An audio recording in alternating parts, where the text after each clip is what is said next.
This episode of the Farmers Weekly podcast is brought to you in partnership with Tesco.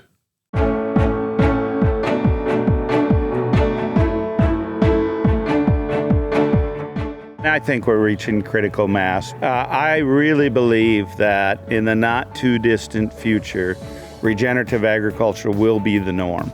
And that's going to be driven by farmers wanting increased profitability, brands wanting to source regeneratively grown and raised products, and then consumers demanding it. That's all driving change. The farmer they call the American Godfather of regenerative agriculture says it's about to go mainstream with an exclusive interview with Gabe Brown and how to make money from farm data while keeping it confidential. Welcome to the Farmers Weekly podcast. I'm Johann. I'm Louise Impey. And I'm Hugh. Broom. With a special pre-recorded episode for you this week looking at the future for regenerative farming and whether it's right for your farm.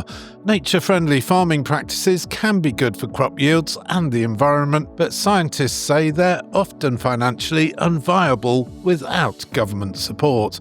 That's according to a new study by Rothamsted Research and the UK Centre for Ecology and Hydrology. The report suggests some of the practices favoured by regenerative farmers don't always make good business sense. I caught up with report co-author Professor Jonathan Storkey from Rothamsted. There's a strong evidence base building that a lot of these agro-ecological approaches, like field margins, like cover crops, like organic amendments, they can give you a benefit for yield.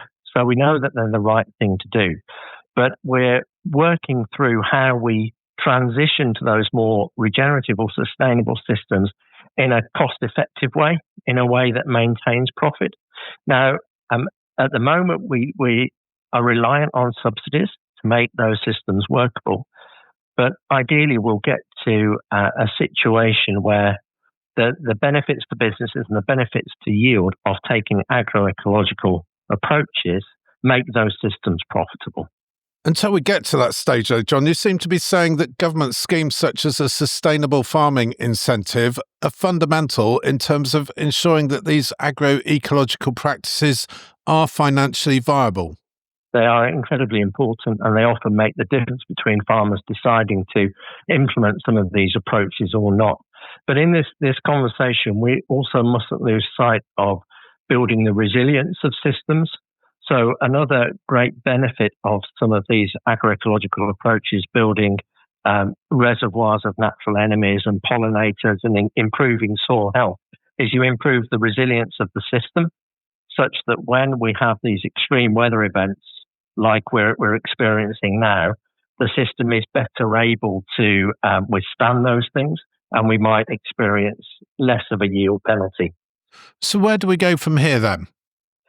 So we've got a continuation of that project with UKCH and Rothamsted in a project called Ag Zero Plus, where we're looking at how these approaches can be scaled to the farm scale. And as part of that, we've got long-term experimental platforms where we are looking at the long-term benefits to the system and specifically around this resilience issue. So it might be that there are short-term costs of investing in soil health or investing in the ecology, but over the medium to the long term, the frequency with which you get bad years and the severity of those bad years reduces. So you're investing, if you like, for the long term, and you're investing in the resilience of the system. And those are the kind of questions that we're exploring in the projects that have followed on. That's Jonathan Storkey from Rothamsted Research. So, Louise, interesting results, although to an extent, I guess, tell us what we don't know. I mean, the government schemes that we're talking about here, the Sustainable Farming Incentive, they are meant to reward farmers for doing the right thing in the event that they don't get that reward from the marketplace. Yes, well, that's what the schemes were intended to do. So we'll have to see if that intention remains when they come back. Not every regen farmer would agree with these results. I mean, I was on a farm last week, which is, I'll say, very regen, has been for really some years. And the farmer said to me, look, these crops, they still have to yield. We are aiming for 10 tonnes a hectare. So that was his way of saying, I'm building my confidence with this system and building confidence in using much lower levels of inputs. But, he's expecting still to get good performance from them. So, others are quite happy if it's a lower yield, if there's been a lower cost. So it's different, isn't it, on different farms? I thought it was quite interesting to see some results, and they've only just come out on social media this week. Many of our listeners will know who I mean by Simon Cowell, who farms in Essex. Now, Simon has been regen for a very long time, and, we've run some articles on his system and what he's doing down there. This year, he ploughed just 2 fields, but he ploughed 2 fields when they hadn't been ploughed for 20 years. And he has harvested the direct drilled bit and the ploughed bit this week. The direct drilled wheat gave 6.5 tonnes to the hectare. The ploughed wheat gave just over 8 tonnes to the hectare. So there's a difference there. And even with, wheat at £170 a tonne, he's £282 per hectare better off. So, even with the cost of ploughing and the extra fuel and labour and what have you, that there is a positive margin. Now, there will be a bigger story around that than just that. So, but it's interesting, isn't it? The schemes were taking some of that risk away and letting farmers make these changes without their bank balances taking a real hit. And so we'll have to see what they come up with and where we go from here. It depends who you listen to, though, doesn't it? Because in the past, people have said, we need the support to effectively undertake or invest to capitalise the transition. So going from one type of machinery to another, for example, the really capital-intensive stuff. But then once your system's running, your inputs are lower. Yes, your output is lower. But it's interesting that they're saying that you need the support to effectively fund it. But yeah, it's an interesting scenario, given that is the yield drop that big that when you're hardly moving any soil and you're cutting down on your inputs, that your yield drop is so massive, and this is specifically thinking about arable, obviously, that you need the intervention or the government support to make it pay. But you're right in terms of, it's paying for the things that the market isn't, like, I don't know, some of the SFI options, like no insecticides, like the legume options, all that sort of stuff. I don't know, it's an interesting one, isn't it? Part of the equation, though, Hugh, is going to be grain prices or commodity prices. You're going to need higher commodity prices to make the balance sheet work. Yeah, absolutely. You're right, it will. And if the market goes mad, then you're going to make more. And if it drops, you're going to be behind the curve with everyone else. I suppose the other thing as well is what it also tells you is that, and there's a move now, isn't there, to sort of get some sort of differentiation into the market. Some of the accreditation bodies have been a bit slow off the mark to do it. There are some specifically regen-styled accreditation outfits now in the marketplace.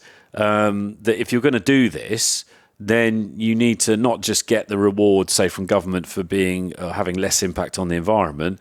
You need to get the reward from consumers for having less impact on the environment, and therefore pay the premium. But to do that, you've got to differentiate the product. So, it's got to have a little sticker on it. They've got to feel good about buying it, even though it tastes the same as the other stuff, and it's more expensive.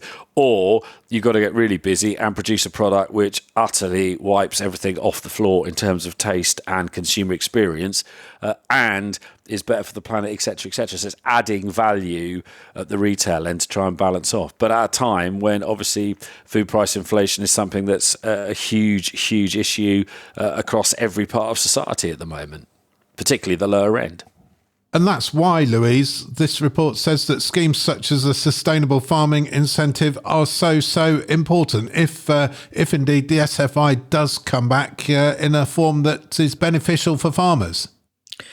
Yeah, well, you don't really get an industry to change, do you, by making them worse off? So there will have to be some sort of support to get the the changes that they want, I think, and the resilience that we need to have in the system.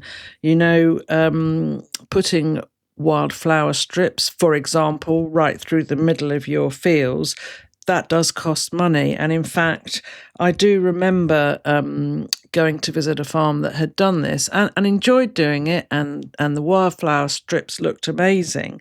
But the farmer at the time had worked it out, and he said, these have cost me, I think, £775 per hectare. These were what we call AB8 strips. So a lot of people will know what the payment rate was for AB8. Well, I can tell you it's less than what they were costing him.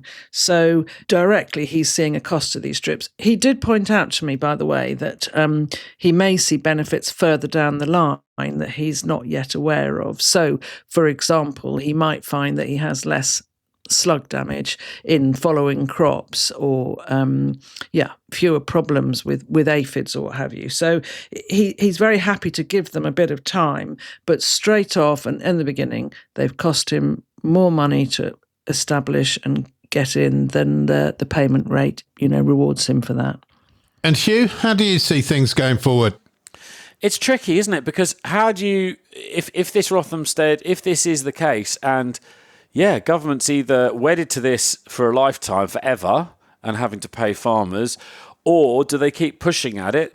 The food strategy that's just come out talks about better soil, less impact on the environment, better food being produced.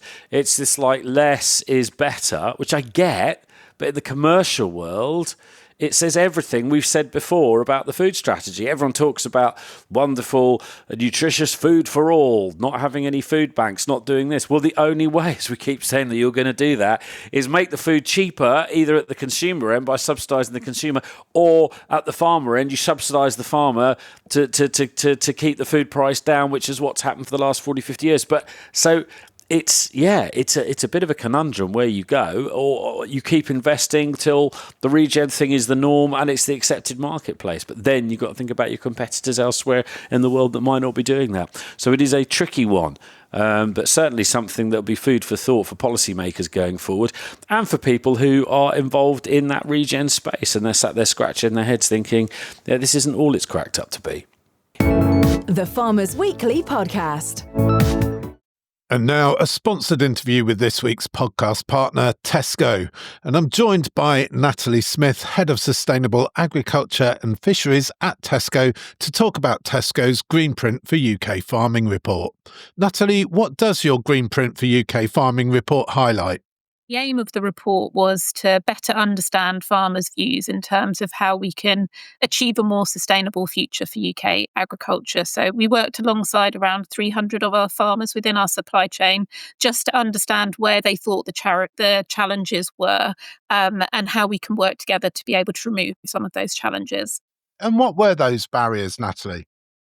Given one of the areas of challenge highlighted by our farmers was around risk, in terms of risk of trialling new tech and innovation and the impact of that in terms of poor returns or how it impacts from a quality and availability perspective, that's an area that is really important for us as part of the low carbon concept farm. So how we can share the risks and remove some of those barriers for uptake. We can manage that in a number of different ways. So that could be around how we can scale tech and innovation and reduce those costs, or how we can support in terms of the sort of pricing structures that we put in place that can incentivize uptake of new technology. So we actually highlighted 5 areas where we felt progress was needed. And those 5 areas were around setting a clear vision, providing financial certainty, getting innovation and tech out on farm, standardizing data and insight, and attracting future talent. And innovation was obviously one of the really key ones where farmers just felt that they needed more support. And that's the reason, I guess, or one of the reasons that you've set up these low carbon concept farms to try and address that challenge.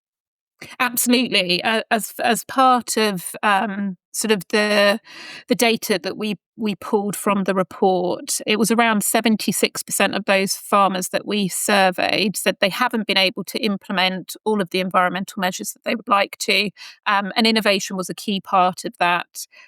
So they cited some clear reasons for that. One was around high upfront costs. The other was around risk in terms of risk of poor returns, and then obviously lack of policy certainty as well, which was seen as some of those major barriers. So the purpose of us setting up this low carbon, or our 2 low carbon concept farms, was trying to support in terms of understanding what those barriers were and how we can remove some of those risks when it comes to uptake of innovation and technology. And that sounds like a really exciting move. And I guess the lessons that you learn from these low carbon concept farms, they're going to be rolled out to a wider farming audience, yeah? Yeah, absolutely. So this isn't for us to operate in isolation on one farm. This is very much around how can we use some of that knowledge, and I think learn from, the mistakes or the areas where we've used technology or new farming practices that haven't worked, and shared that information. So it's very much around understanding the lessons learned and sharing that across our broader supply chain. And I think we're very good at operating in silos within the agriculture supply chains. So there will be lessons learned from, say, our produce low carbon concept farm that will be relevant to, say, our livestock low carbon concept farms. So how we can share some of that information and benefit across all of the supply chains within Tesco. Natalie Smith, Head of Sustainable Agriculture and Fisheries at Tesco, this week's Farmers Weekly podcast partner. Thank you very much. The Farmers Weekly podcast. Now, as the Rothamsted and CEH study shows, data is vital when it comes to measuring the benefits of agro-ecological practices. That data, of course, has a value, and 9 organisations are working together to help ensure it benefits farmers. The National Agency for Smart Data in Agriculture, or NASDA, is being created by the Trinity Natural Capital Pro Council, a not-for-profit initiative bringing together accountants, solicitors, farm consultants and others to promote best practice. I asked Anna Woodley from Trinity AgTech to explain how NASDA will work. NASDA is about creating a technology that puts farmers 100% in control of their farm data. So we believe that farm data does have a value, but at the moment farmers aren't really seeing the value from that data, either through monetization of that data or full control of that data for interoperability and so forth. What NASDA is aiming to do is to create a not-for-profit. This is a non-commercial entity, a technology which enables farmers to decide what data they want to put into this platform. It will help clean the data. It will spot anomalies in the data, but most importantly, they can then choose to share this data with other people, either confidentially or non-confidentially, 100% based on what they want to do, and then to look at options for monetizing that data. So we think that's really, really exciting because, for the first time, it really puts farmers in the driving seat around their data and really kind of using it to, derive new income, but also to get better insights and so on and so forth. So how's NASDA going to work in practice, Anna?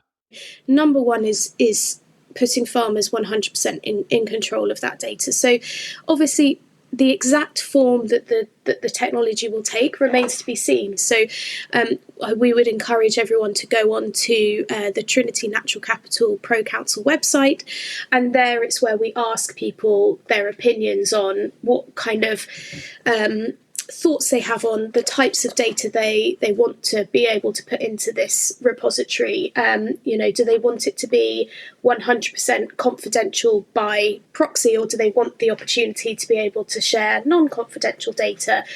Obviously, it will be extremely transparent. That's one of the other things. So they'll be able to say, I do want to be able to contribute to this data pool because I want to receive this income, but maybe I don't want to contribute to a different one because potentially the buyer of that data is not someone or a company that they perhaps align to. So that 100% of control and 100% transparency is a really, really important thing. And as we say, really want to encourage people to communicate with the council on their thoughts around what they want this thing to look like ultimately. And then, the mechanisms for monetization is a really big thing. So again, being able to see different types of income streams from that data, potentially being able to set their own price if they want to do private trade of their farm data with parties that maybe aren't on that platform, and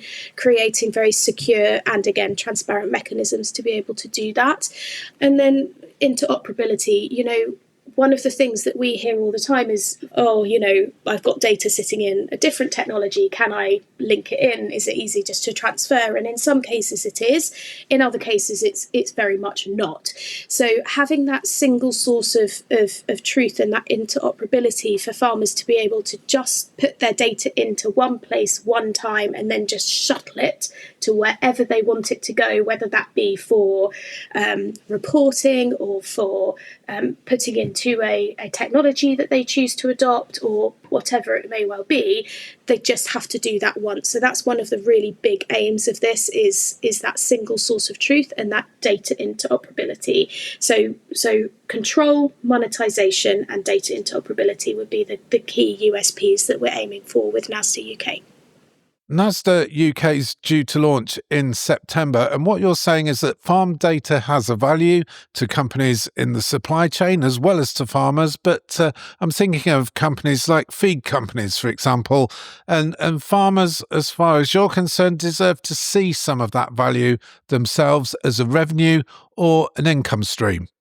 There absolutely is value to farm data. The challenge that we see is, I think, the value of that data has been slightly misrepresented. So a single farm's data in isolation is most valuable to that farm in terms of using that data to drive decisions, to feed into technologies that can provide insights back, looking at budgeting, those sorts of things. So a single farm's data in its own right is very, very valuable to that farm business, used to make business decisions. And that's something that we don't do well enough in this country. We don't use our data well enough. But agricultural data has a commercial value when combined with other accurate, clean farm data in an anonymized way, and that has monetary value to lots of different types of organizations, whether those be market insight type companies, the Blombergs of this world and alike, or to feed companies, to use your example, Johann, or financial institutions, retailers, etc. So different types of data has different values, but ultimately you want to see it at scale. So just a farm holding on to its data and not sharing it and never using it because they think it's got value in its own right is kind of limited. But by pooling that in an anonymized way, but in a way that you still have ultimate control over the bits of that data that you choose to share, or for how long and with whom, will have different value to different people and different companies, I should say, rather than people. So we want to be able to give multiple options to the farmer of what they contribute and how they contribute, but in a very easy way. We don't want to make it overcomplicated and suddenly expecting farmers to become traders or data traders. That's not what this is about. But yeah, it absolutely has value in different types of data. People hear a lot about the challenges with Scope 3 if we look at environmental and sustainability data. So we know that a lot of big businesses further up the supply chain, big food companies, will be making quite big sweeping statements based on reduction of Scope 3 emissions, but actually the quality of the data that they're using is really not very good. It's kind of guesstimates in a lot of cases, or standardized emission factors and things like that. But what they really, really want is to be able to get that kind of grassroots data. What is actually happening on farm that is contributing to what's going into the supply chain in terms of a Scope 3 emission? There is absolutely a market for that. So that would be one example, but there are loads of different ones. Really, it's about trends and insights. That's where the value is, rather than raw data. But you need obviously the raw data to create the trends and insights, which is where you can monetize that, and that should be returned then back down to the farmer.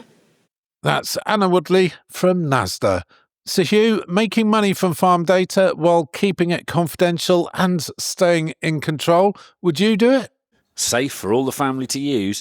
Would I do it? It depends what they were paying you, really, and what data you were sending. I think we probably.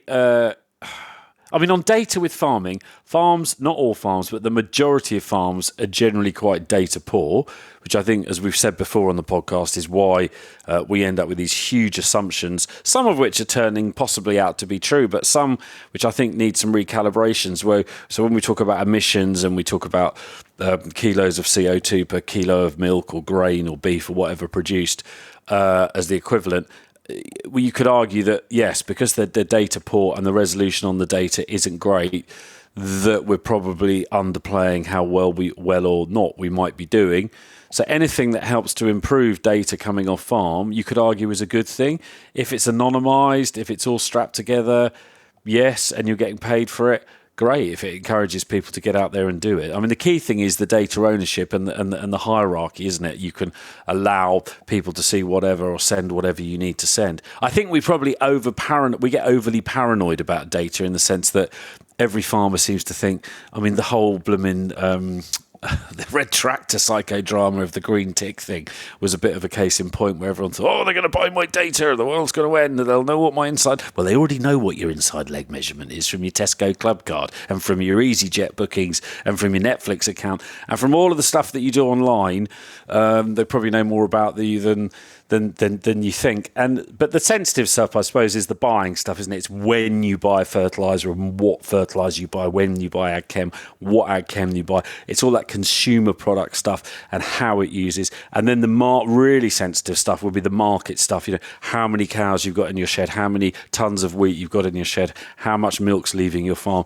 Those are where it goes. But then even when you look at the retail data stuff, a colleague on the livestock board looked at how much the UK spend was of retail on stuff like Kantar data, which tells you how much, how many tubs of Philadelphia were sold in a certain postcode.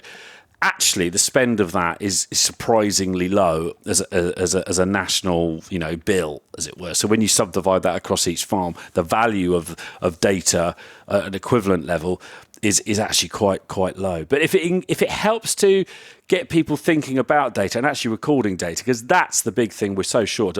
I get there are some sectors utterly plugged in and doing phenomenally.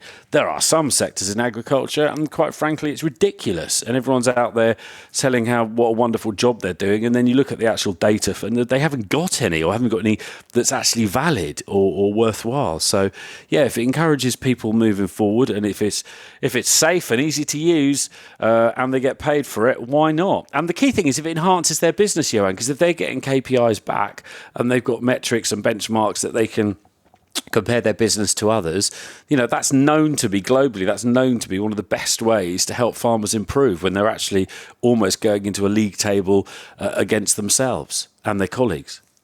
And Louise, data, an increasingly important revenue stream at a time when arable commodity prices are under the cosh. Yeah, it is. People are starting to see some revenue from this. In the grain industry, certainly, we have these sustainability data collection contracts, and what happens with those is that farmers are paid premiums as part of a grain contract to supply their crop production data. So yes, there's form filling. Yes, it can be a bit time consuming and a bit onerous. But if they are prepared to give that information as to how they've grown the crop, it might be a wheat crop, it might be oilseed seed rape, and then what farming practices they have used. If these are the sorts of things that the supply chain want them to do, they're getting paid for that now. So those contracts are already in place, those grain contracts. So this is already starting to happen, and people are taking advantage of them. And NASDA appearing to address some of the big issues around data confidentiality and staying in control. Yeah, that's right. I mean, no. In these situations, people do keep control of their own data. It's not. It's all anonymized, so it's just to give the end user the information that they need and are increasingly going to need about how these crops are being grown. I mean, at the end of the day, this is all about reduced emissions, isn't it? That's what they're wanting to buy from farms. So if they can have the data to show that that is happening, then yeah, that's what they want and that's what they need. And as I said, we're already seeing some of these in action.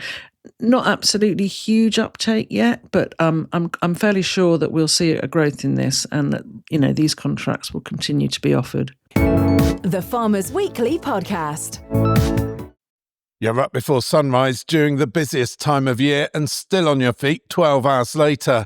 The V12 Cotswold dealer boot is made for days like these, built for comfort, safety and strong enough to handle whatever the day throws at you. They've also been independently tested by Sartre against the market-leading boot, proving they're not only the toughest, but also outperforming the competition in long-lasting durability as well. No gimmicks, just boots that do their job so you can do yours. Now that's fair dinkum. The V12 Cotswold gets tougher with age. The Farmers Weekly Podcast.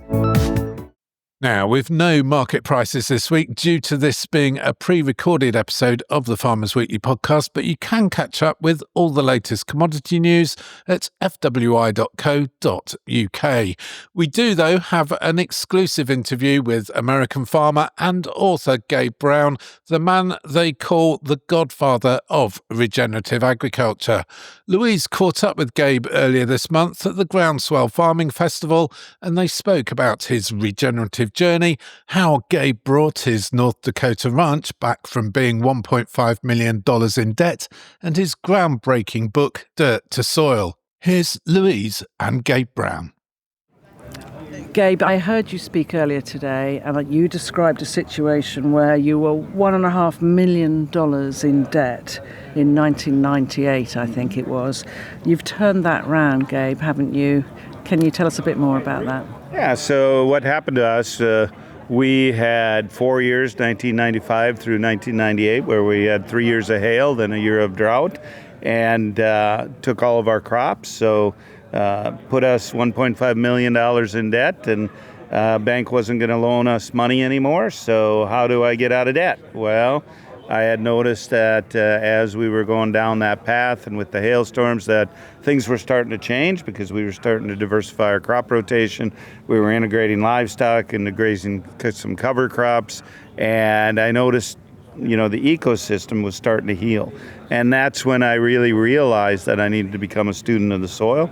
I needed to understand how ecosystems function, how soil aggregates are built, and I went on this what's been now nearly a 30-year journey of how to convert dirt to soil. And you've written a book about that, and many people who are here today have read that book. You're debt-free now. You're also, I think you described, very low input. Was that the words that you used? Can you tell us a bit more about that? Yeah, so we went down after those natural disasters started, and I went on a learning a real path of learning and educating myself, and I was fortunate. I met a lot of wonderful people along the way, and we were actually within 12 years we were pretty much out of debt after that last hailstorm, and we were able to transition the ranch to our son 7 years ago, and he's 37 and has never borrowed money. He operates on cash, which is a good feeling. Coming back to the very low inputs, what have you reduced that from and to? Where are you now compared to where you were? Yeah, so sure, we were using synthetic fertilizer and pesticides and a little bit of fungicides, and we have not used any pesticides now in nearly 30 years. Haven't used a fungicide in nearly 30 years. Haven't used any fertility of any kind except what falls out of our animals when they're grazing since 2007.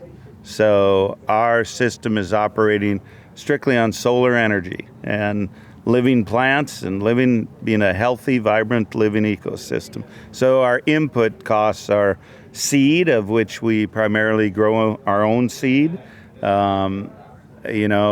Do purchase a little bit of fuel, but not a lot.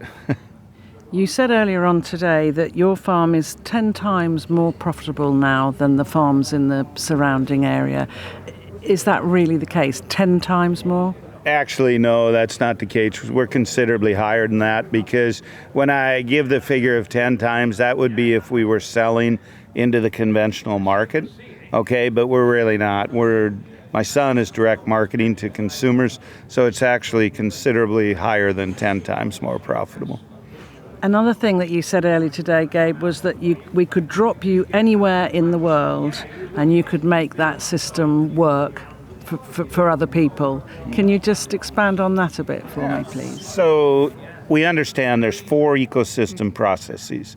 The energy cycle, which is photosynthesis, the mineral cycle, which is biology, cycling nutrients, the water cycle, so small water cycle, we have to capture every raindrop where it falls, let it be infiltrated into the soil, and then hold on to it.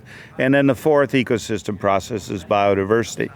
Well, those 4 processes take place everywhere in the world where there's land-based systems. So as long as you understand that, and then we use the 6 principles of soil health to help drive that, and one of those principles is context. You work within the context of your location where you're at.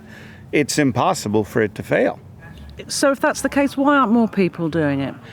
There's a number of reasons. Number one, we have to understand that farmers cannot implement what they do not understand. And the principles and processes are not being taught, in our school systems. They're not being taught by the large agro-industrial complex. Where are farmers going to learn? Fortunately, there's events like Groundswell here where they can come and learn of those things. So that's number one. Number two, you hear many farmers talking about peer pressure. A lot of farmers do not want to be that one everybody's talking about. Me, I relish it. Let them talk. I don't care what they say about me. They don't see my bank account, so I'll laugh my way all the way to the bank, And it's those things that hold farmers back from implementing. Once we start farmers down this path, educating them, showing them how to observe and adapt, our success rate is well over 95%. And you have taught yourself a lot of these processes, and obviously you explained the debt situation you were in. You had to do something about it. You are now involved in teaching other people and helping other people, and that you have a business, Regenerative, I think. Mm-hmm. Can you tell us a bit more about that? Yeah, so we have several businesses. The first one we started was Understanding Ag, which is a for-profit consulting company. We have consultants, we have several of them in the UK here, who help work with the farmers, understanding their context and help them on their regenerative journey. Now, once we saw more and more people becoming interested in regenerative agriculture, more brands, wanting to source regeneratively grown and raised products.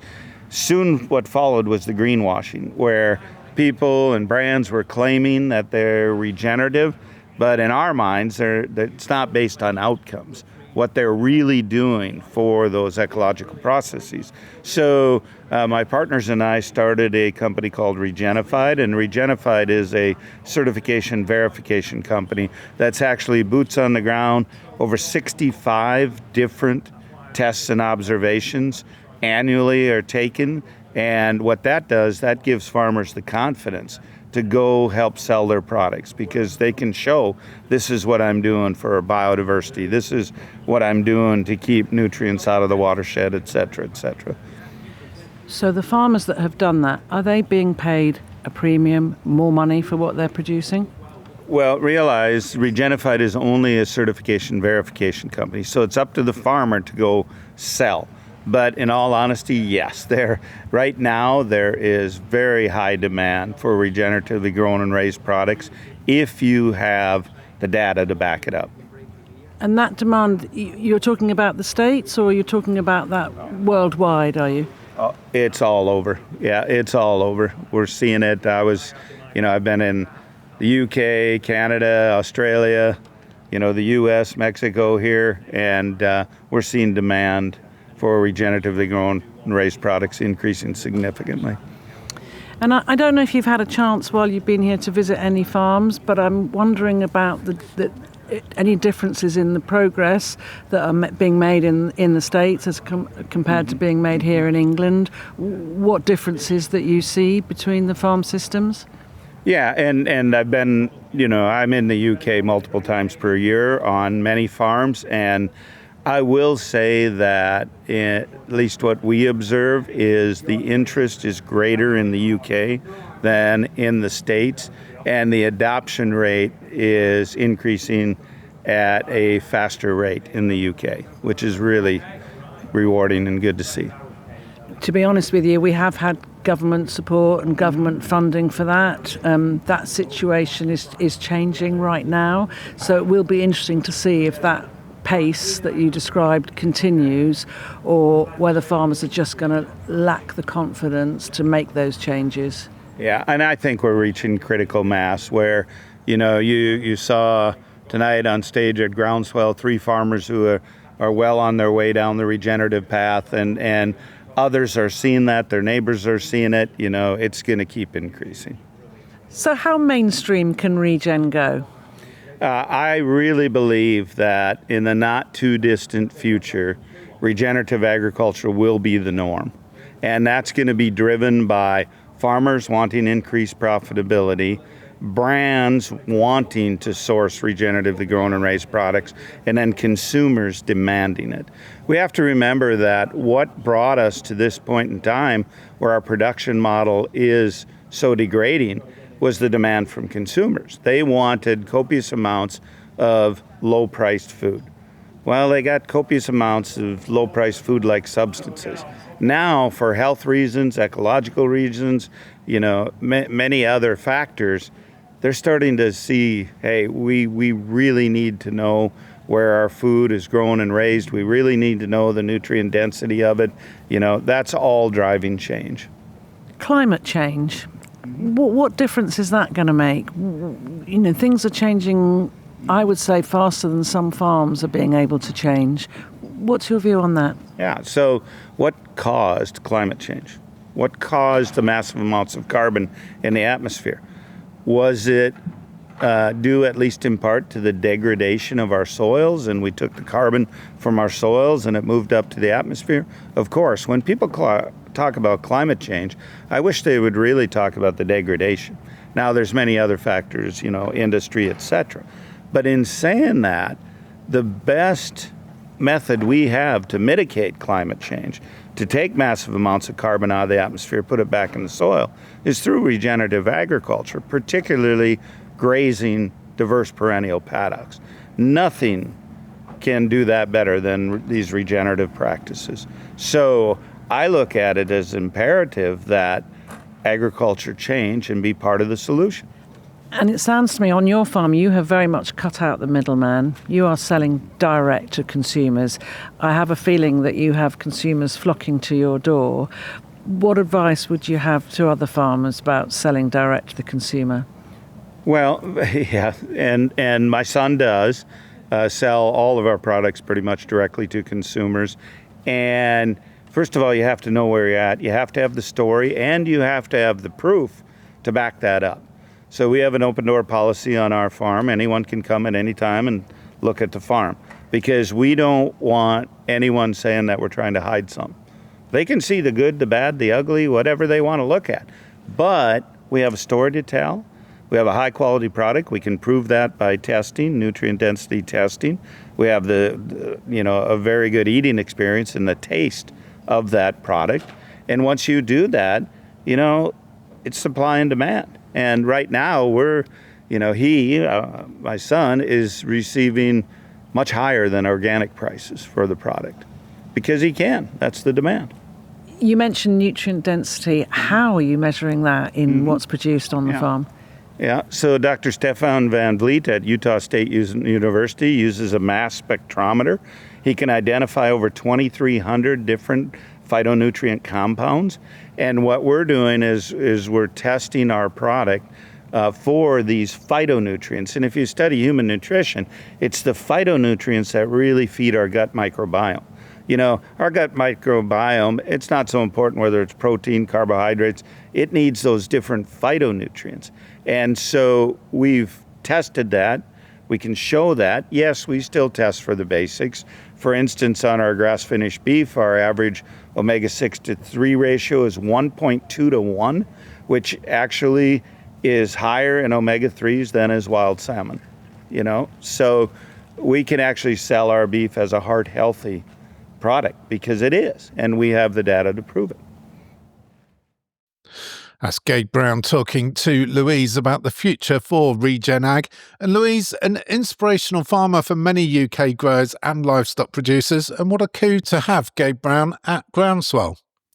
Yeah, I mean, his the sessions that he gave, the talks he gave, they were absolutely packed, weren't they? So, as you said, Johann, he has inspired so many others. He's probably the most famous regenerative farmer out there. Lots of people have been inspired by his book, Dirt to Soil. He was signing copies of it, actually, when he was over here.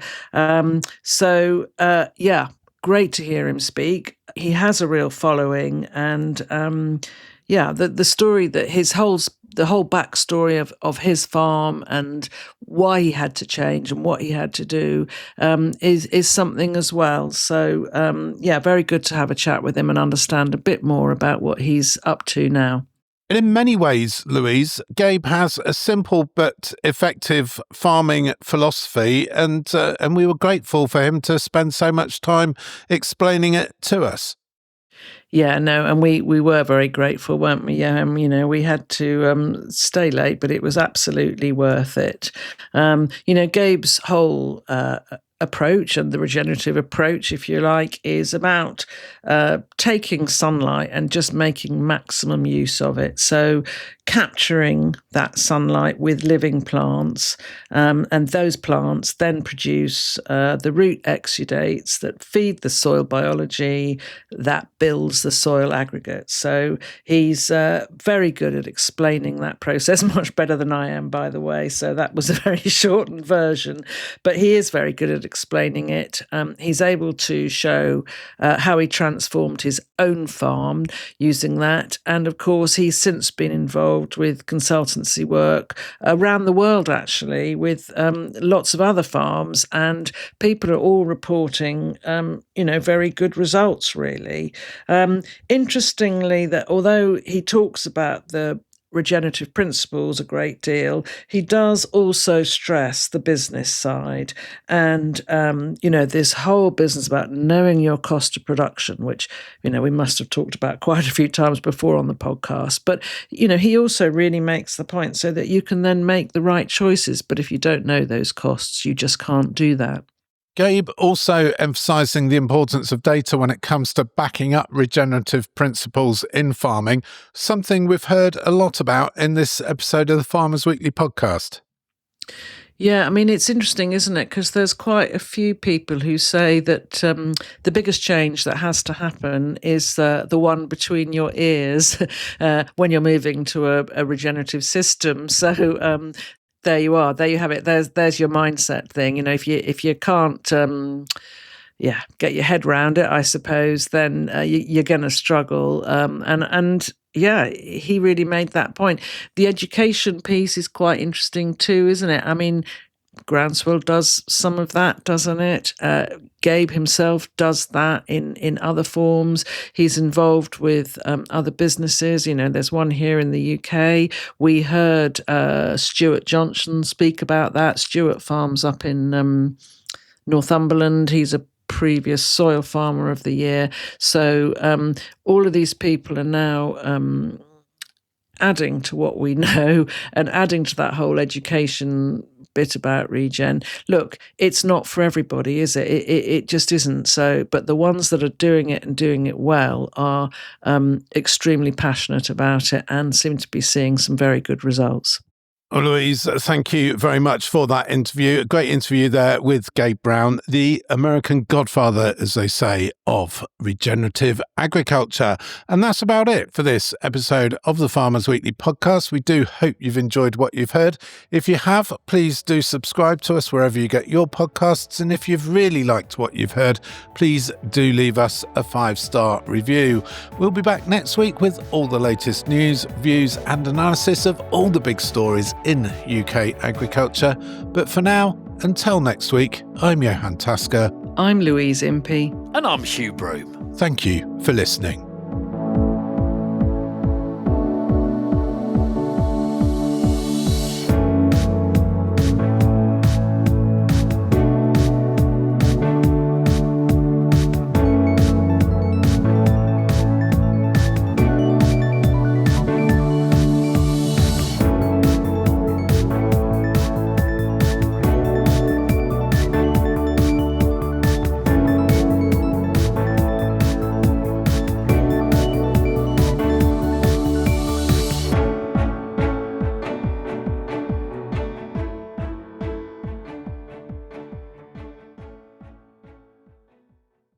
This episode of the Farmers Weekly podcast was brought to you in partnership with Tesco.